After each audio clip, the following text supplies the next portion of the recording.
And welcome in Bhavya Shri Bhairi channel. तो आपने मेरे इस चैप्टर के फर्स्ट पार्ट को देखा होगा या फिर पढ़ा होगा। तो अब हम इस चैप्टर के सेकंड पार्ट को पढ़ने जा रहे हैं। तो इस चैप्टर का नाम है how the camel got his hump. तो अब हम इस चैप्टर के सेकंड पार्ट को स्टार्ट करते हैं। The jinn rolled himself up in his dust cloak and took a walk across the desert and found the camel looking at his own reflection in a pool of water। जब जिन ने तीनों की बात सुनने के बाद और वो तीनों की बात जब उसने सुन ली तब फिर वो अपने क्लाउड क्लॉक में यानी डस्ट ऑफ क्लाउड क्लॉक में घूमता हुआ यानी सैंड के मतलब बड़े से बादल में रोल करता हुआ कैमल को ढूंढने निकल जाता है। जब वो ढूंढता होता है तो वो देखता है कि उसका कैमल एक पूल में अपने ही रिफ्लेक्शन को कब से निहार रहा होता है। My friend said the jinn, what I hear of you doing no work. जब जिन वहाँ तक पहुँच जाता है तो जिन कैमल से पूछता है कि मेरे दोस्त, मैं ये क्या सुन रहा हूँ तुम्हारे बारे में कि तुमने अभी तक एक भी काम नहीं किया है। The jinn sat down with his chin in his hand will the camel look at his own reflection in a pool of water। और जिन उस अपने क्लाउड क्लॉक से निकल करके कैमल के बगल में बैठ जाता है और अपने चिन्ह पर हाथ रखते हुए उससे पूछता है कि तुमने अभी तक कोई काम क्यों नहीं किया है और तुम इसमें अभी भी अपने ही रिफ्लेक्शन को पूल में इतनी देर से क्यों देख रहे हो।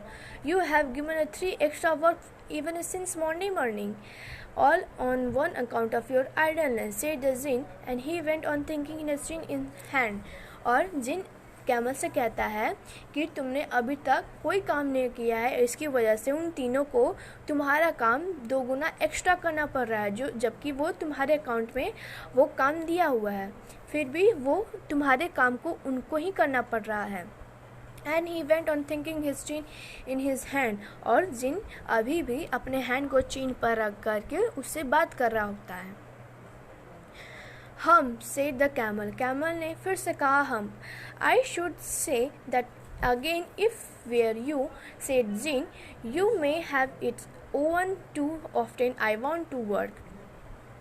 कैमल फिर से हम कहता है और मतलब जिन उससे कहता है कि अगर तुमने दोबारा से हम कहा तो मैं तुम्हारे पीठ पर सचमुच एक हम्प उगा दूंगा यानी कुंवर उगा दूंगा। एंड द कैमल सेड हम, फिर से कैमल ने हम कह दिया again, but no snow that he said it's in his show his back and it was so proud of puffing up into a great big hump. और जैसे ही camel ने लास्ट बार हम कहा तो वो अपने जब रिफ्लेक्शन को पूल में देख रहा था तो उसने देखा कि उसके जो बैक है वो धीरे धीरे प्लफ करती जा रही है, फूलते फूलते एक ग्रेट और बिग हम्प में तब्दील हो जाती है यानी बदल जाती है।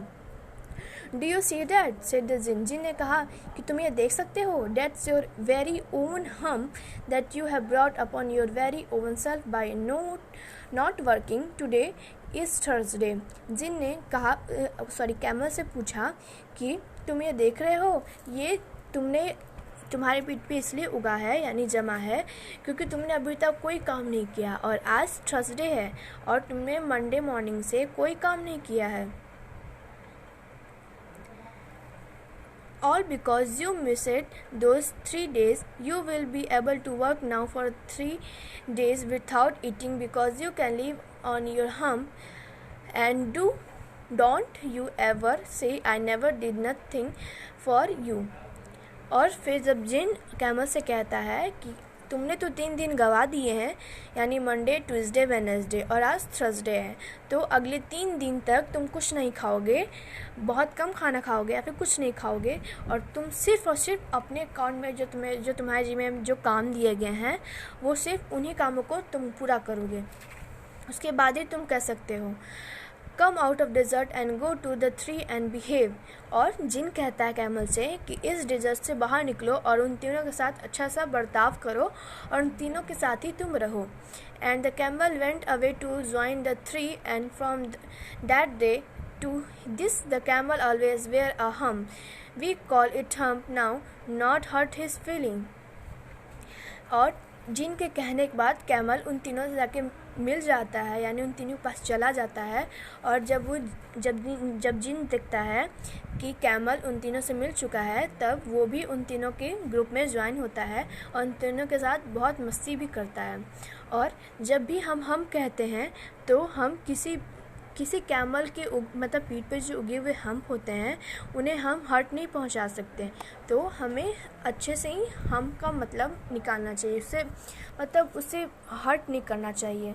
But he has never yet cuffed up with 3 days and he missed at the beginning of world and he has never yet learned how to behave. अब जब दुनिया पूरी तरीके से शुरू हो चुकी थी तब कैमल ने कोई काम नहीं किया। अब जब इसके बाद जब दुनिया चलने लगी तब कैमल ने काम स्टार्ट किया। तब उसने सब कुछ अपने आप से बिहेवियर करना सीखा, कैसे हम दूसरे साथ व्यवहार कर सकते हैं, वो सब कैमल ने फिर बाद में सीखा। तो फ्रेंड्स, ये सेकंड पार्ट भी ख़त्म हो चुका है और आपने ये सारे चैप्टर तो पढ़ लिए हैं, ये चैप्टर पढ़ लिए, अच्छे से समझ लिए हैं, तो आप इसके क्वेश्चन आंसर भी खुद से कर सकते हैं। तो फ्रेंड्स, लास्ट में मैं यही कहना चाहूँगी कि प्लीज़ मेरे चैनल को सब्सक्राइब करें, लाइक करें, कमेंट्स करें एंड शेयर करें। और मैं इस यूट्यूब पे अभी नई हूँ तो मेरा प्लीज़ सपोर्ट्स करें। Thank you my friends.